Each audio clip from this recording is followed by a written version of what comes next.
good morning. It is the Old School podcast on educational matters, all things related to the American education system and problems in it, possible solutions, insofar as we know the solutions. Good morning, Dr. Bourgeois. Good morning, Mr. Miller, and welcome back to God's country, Texas. Back to God's country, Texas, yes. And I don't want to hear anything from any of our tens of subscribers from places like Delaware. You don't have a case, okay? You know, I can assure you we have no Delawareans or whatever the hell they're called. It's the only state in the union that does not have a designated spot by the National Park Service. That should tell you all you need to know about Delaware. Wow. And I'm from Maryland, and it's like a common joke to make fun of people from Delaware or the state of Delaware. So. Well, so are we going to talk about Delaware in this episode? Is that where you're taking us? I could. You would think that a state so insignificant and so inconsequential that you would have a hard time coming up with 30 minutes about a state like that. But I could come up with 30 minutes on a state like Delaware. I don't doubt it. I think you could pretty much opine on any subject under the sun. I'm good at ranting. I'm not as good as some, but I can rant to a moderate degree. So that is what you do. Well, you know what time of year it is. It's out there. It's out there. It's like pitchers and catchers report early, as do teachers. Yes, and so pitchers and catchers report for us starting next week. For others, I think it's somewhere around there. For at least here in Texas, I guess in other parts of the country, it's a little bit different. In other parts of the country, teachers are still being dragged kicking and screaming back into the classroom, but nevertheless, the time is nigh upon us. And what does that mean, Dr. Bourgeois?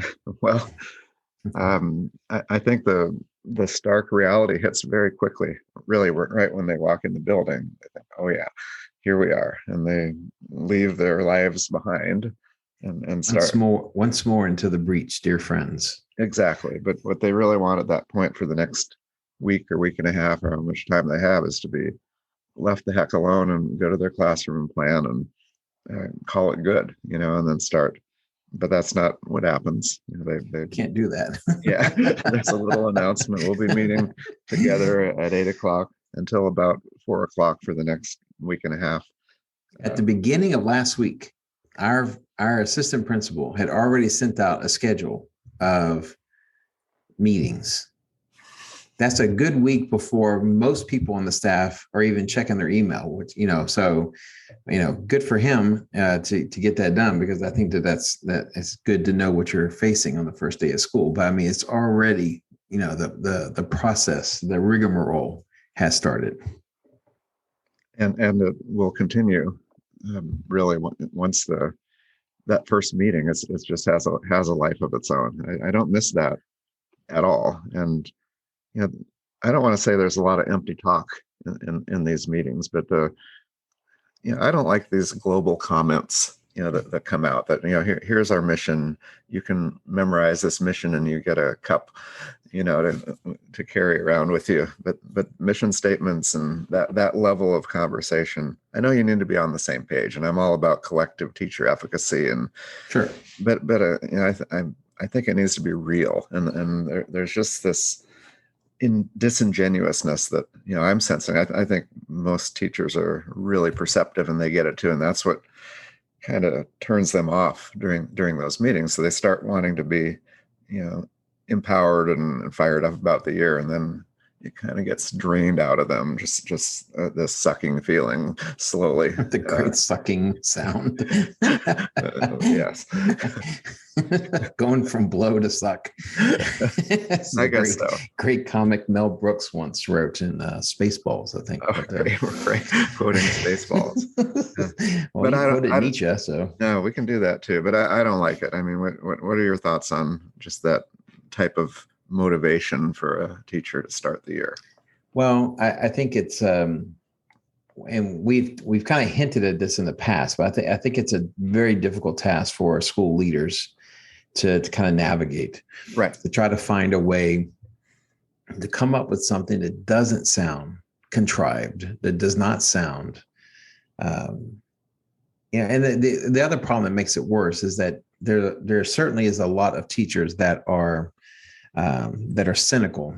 And so anything that you come up, organic or otherwise, is going to be scoffed at. And, and it's usually by those veteran teachers that think themselves too seasoned for this kind of shenanigans, like us, like us. pretty much. But I'd like to think that, I can understand, I can at least get what the person is driving at. And I can, because as you say, there is something to a kind of a coordinated, concerted effort by the staff, and there's something to the effectiveness of a staff that can get behind a certain kind of idea. I think, though, that, from a school leadership point of view, it is hard to find that in such a way. I wonder if this goes back to our earlier discussion about needing to have an elementary school teacher on here. But I wonder if it's easier at the elementary school level, because it seems those folks are more game for it. Whereas the high school folks, I think they see it as something for the younger crowd or for the younger scene, the elementary or maybe like the intermediate school before middle school. I don't know. It seems like something for an earlier phase. And I think that's one of the reasons why some of the older teachers tend to scoff and guffaw at the efforts. Well, there's just something about elementary teaching that I would expect where they have work to do, and which means that they need to collaborate and they need to be working towards a shared goal. And whereas at the high school level, to some extent, but it's really more theoretical, because when it comes down to it, you're in your discipline and you're doing what you do. Right. So, but every year, you're outside of the classroom or outside of a school building, I think you get a little bit more cynical still looking back on it. And you rarely look back and say, boy, that was really a great meeting. It really focused me for the year. And it made a big difference. Thanks. It hasn't come up. I want to reclaim the time that I lost. It's interesting for a group of people, such as teachers, that are difficult to motivate. I wonder what kind of task lies before them in their efforts to motivate their students. You would think that it's similar. They're using the approach that they have learned. For example, imagine the principal sets a goal. A goal that's something that's measurable, and if we attain this goal, really even related to the academic achievement of their students, we're going to have a party, or we're going to give you a day off, or we're going to all get funny T-shirts, or the principal's they're going to throw water balloons at the principal, but something that's tied. It's going to be in a dunking booth or something. Yeah. But I could see that happening right away. And because that's the same kind of motivation the teachers apply. So they're learning some practice, and then that's what they know. So they'll use that in the classroom as well. Well, this is one of the things that is the biggest challenge. It tends to, by people who are not very good at it, it tends to be given up the quickest, perhaps even the first week of school.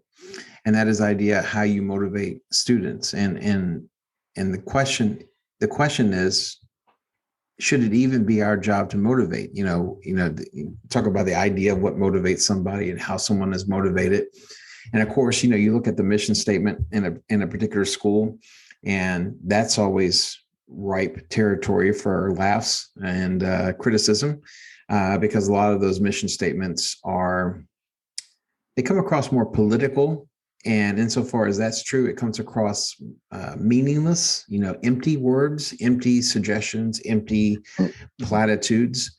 And so, the question is, especially at our level, at the high school level, is there any hope of saving the motivational and curiosity traits of our students at this juncture?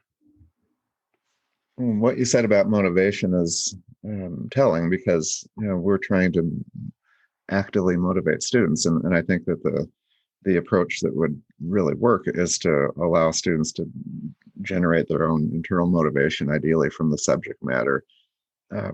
But even in a mission statement that talks about fostering, or more likely creating lifelong learners, I wish that they, on because it's on most district and school websites, they should just cross that out. Line, see a line through it. Yeah, and allow lifetime learning to emerge. Mm-hmm. It's a little bit different, just the way that it's phrased, but of course we want that. But by actively doing it, I would argue that schools, meaning school leaders and teachers, don't know how to do that. Mm-hmm. And from their actions, they're certainly working against creating lifelong learners. On the contrary, they're shutting off learning gradually. I mean, the statistics I'm citing, looking at a longitudinal study, year after year, these two researchers, Gottfried, 1996, they talked about, or they assessed academic motivation of students. And it's like this from the top to the right, it's going downward every grade level, consistently and quite dramatically. So students come to school ready to learn and happy and enjoying the content, and gradually it gets squeezed out by mm-hmm. other things. So you would suggest that the practice of teaching is actually not fostering lifelong learning. On the contrary, it's to stop people from learning beyond if it's not on the test, right? Or they pass a test, or they pass a course, never to return to that content again. That seems to be the result of the mm-hmm. efforts.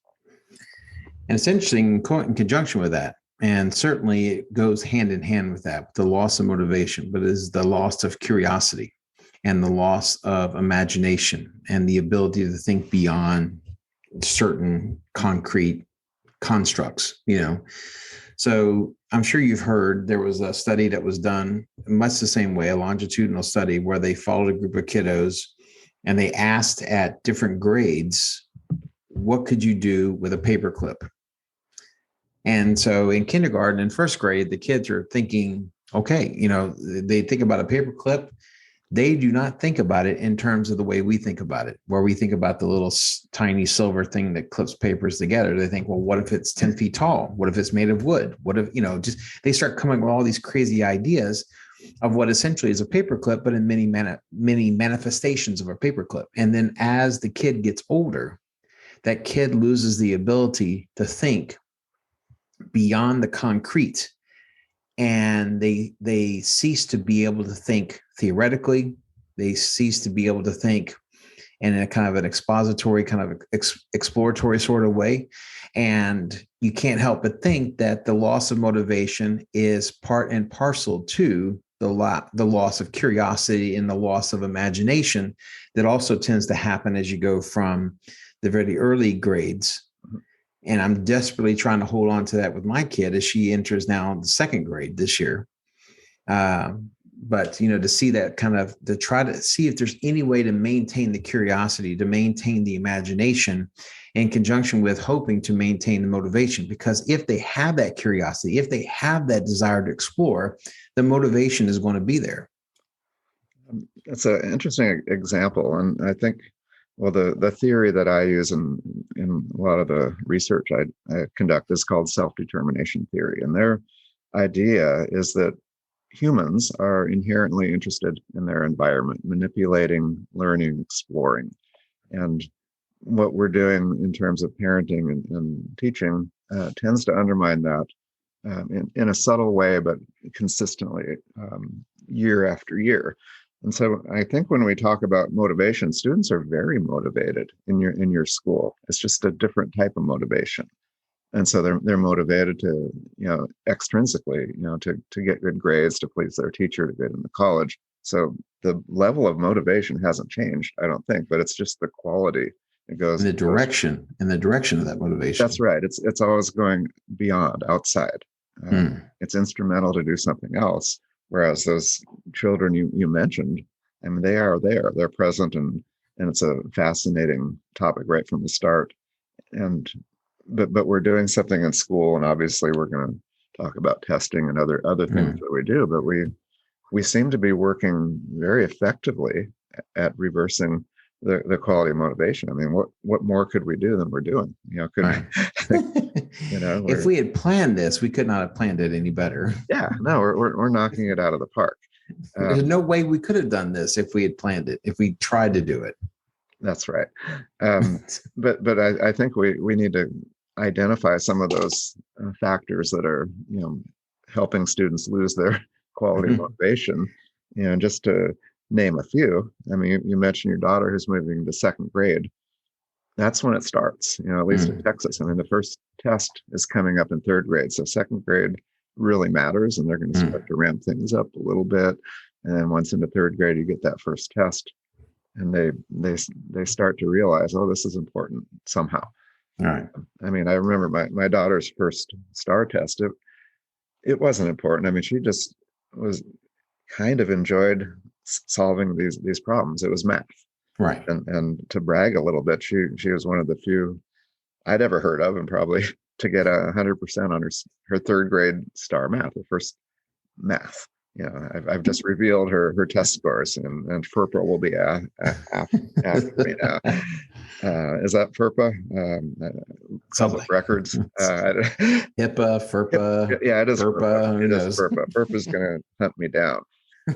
But her response was that she enjoyed the challenge, and she just took her time and thought it was fun solving the problems. But eventually we started attaching stakes to the tests, and then you get tests in the class to prepare for the other test, and so testing and grading are my two suggestions.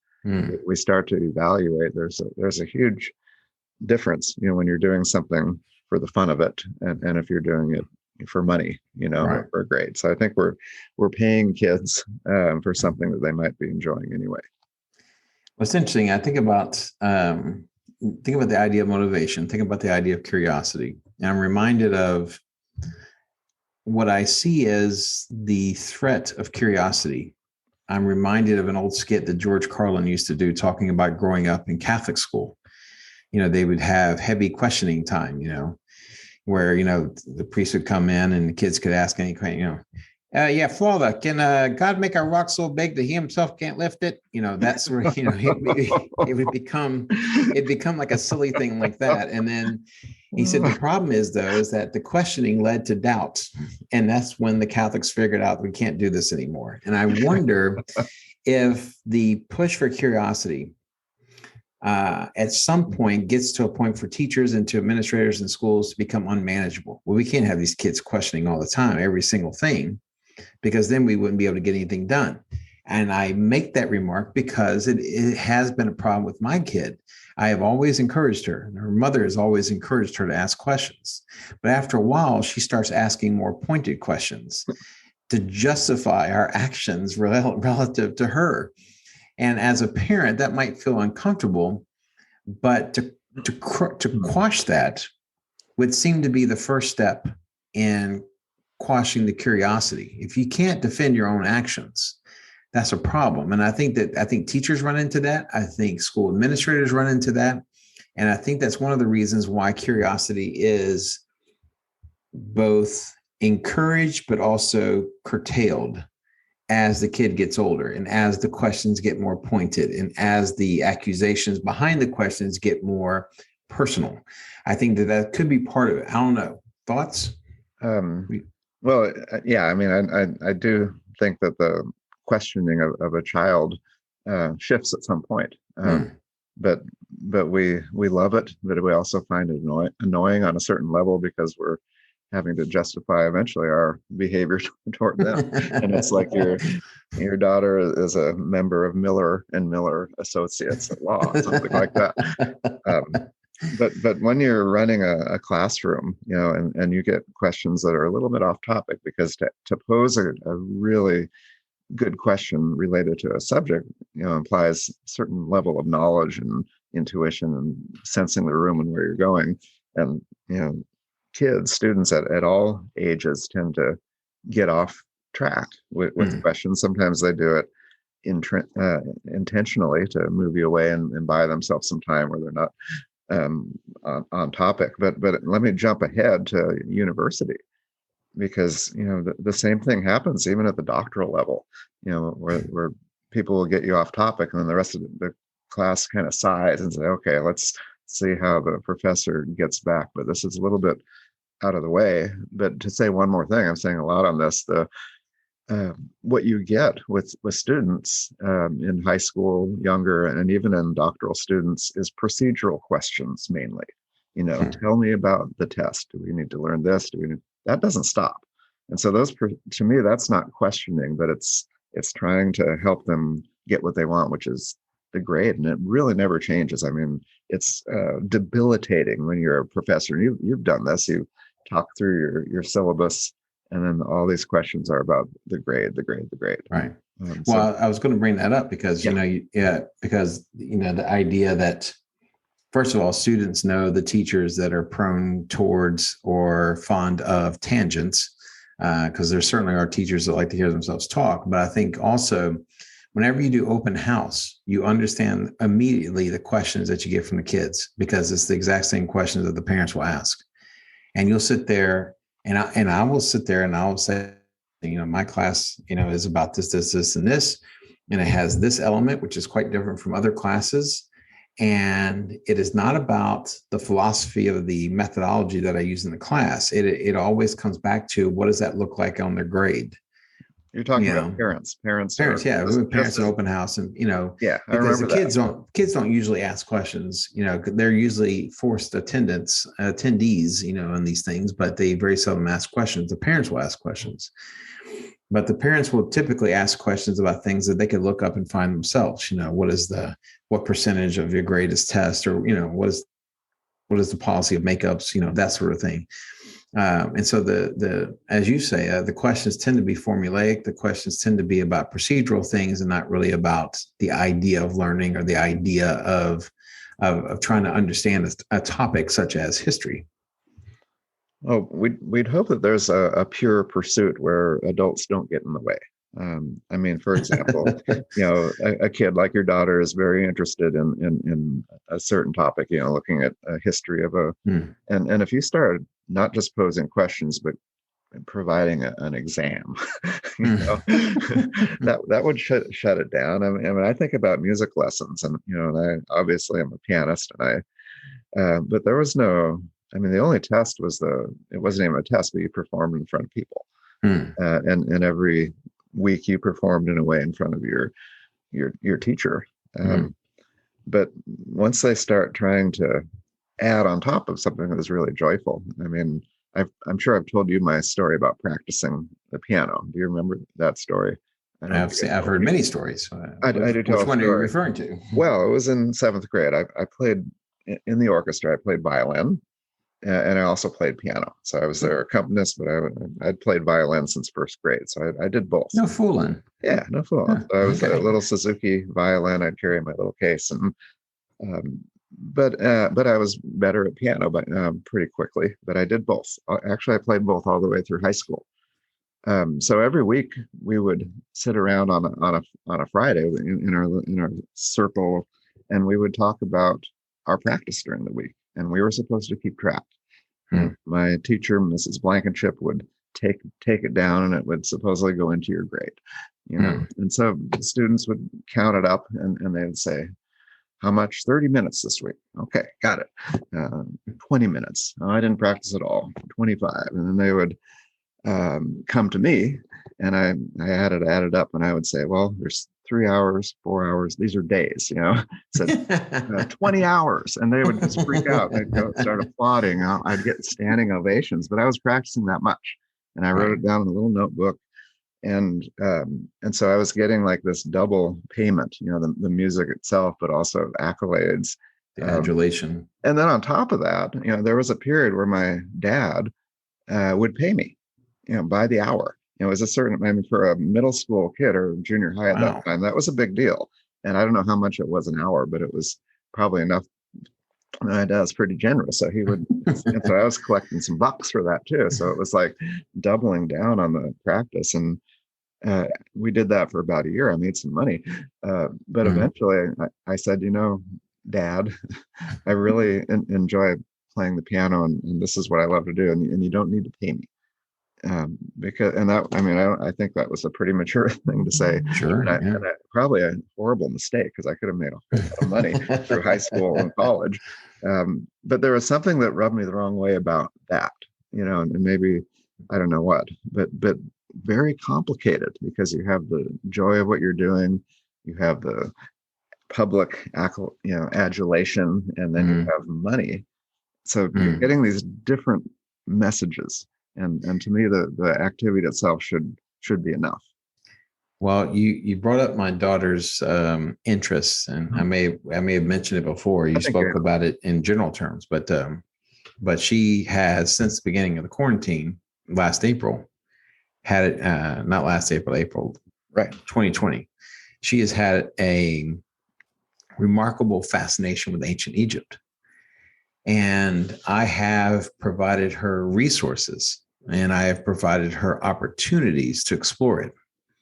But I've tried very hard and I've been very deliberate in trying not to undermine the curiosity, because I fear that if I did something that would cheapen the pursuit of knowledge, that it could scuttle her interest in the subject, And so, for me, it's the same thing with baseball. I take her to baseball games and I want her to be interested in baseball, but at the same time, I don't want to kind of force the issue.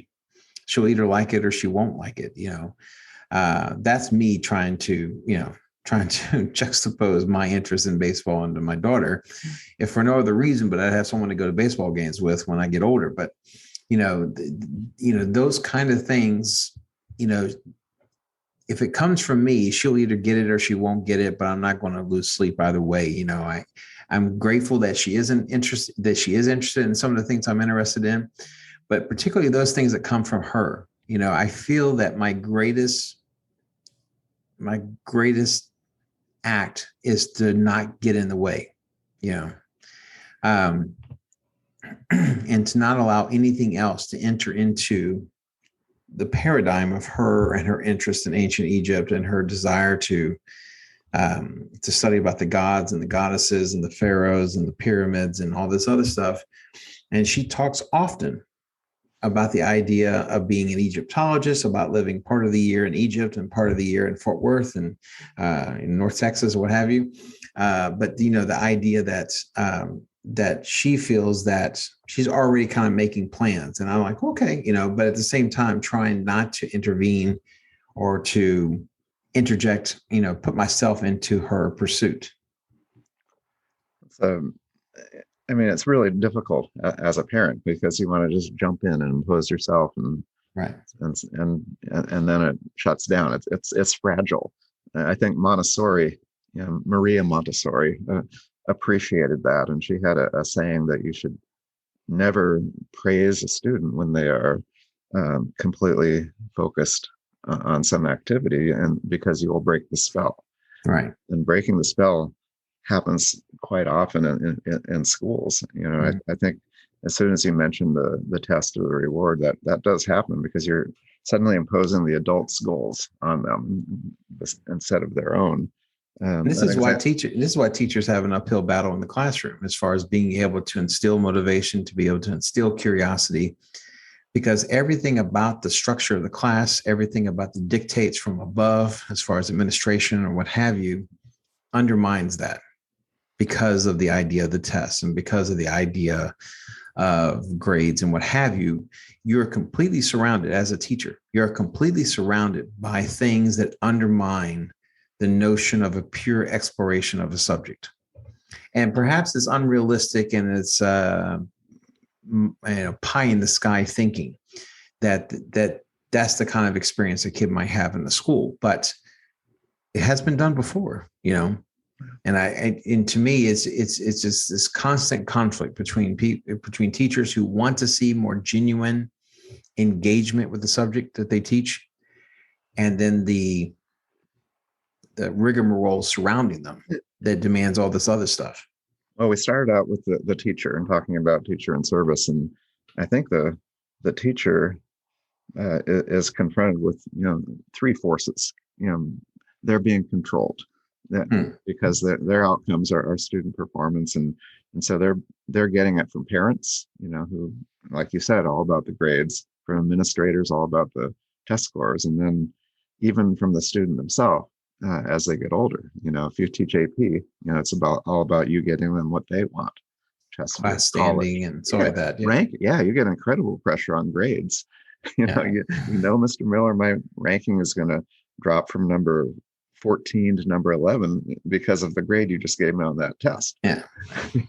I mean, it's one of the reasons why, and people think I'm being a bit of a jerk about this, but I mean, I probably am. But the first couple of days of school, I say, listen, one of the things you should know, if you come up to me and the first thing out of your mouth is about how close or how far away you are from a particular grade, I don't want to hear it. Now, if it's a question between failing and not failing, then you and I can have a substantive conversation about how to get yourself to where you want to be. But don't talk to me about the fact that you're 1 point away from a B or that you're 1 point away from an A. I'm not interested in that conversation. It's not interesting to me. It has nothing to do with my raison d'etre, as some pompous people might say. Well, we've said that a few times, and I think you're a beacon of restraint in a world of car crazies. Because I would expect that maybe other teachers wouldn't even say that, right? And they try, but the pressure is great. And I mean, you've had the conversation with the vice principal who looks at how students are doing, and maybe a specific student who might be in football or something. The pressures are there, and what I'm saying is that it kind of translates downward from the administrator and the parent to the teacher, and so they take a controlling approach to students as well. And it's just behaving predictably, everybody in that, but the people who get lost in that are the students. Well, it is once more, as I said, once more into the breach. We're going back into the arena, and we're going to fight that fight starting next week for some teachers. Others, maybe another week or a week and a half or what have you. But the fight continues. Well, we've been pretty pessimistic, but it's good. It's good, right? Teaching, it's good. It's good. Yeah, it's good. Are you thinking about that scene from Diner? I am. Yeah, he's talking about marriage. What about marriage? It's good. It's good. We can always talk about baseball. Wow. Well, no, I mean, I think it is pessimistic, but at the same time, I think if we could somehow trigger the conversations, because at the very least, I want the conversation.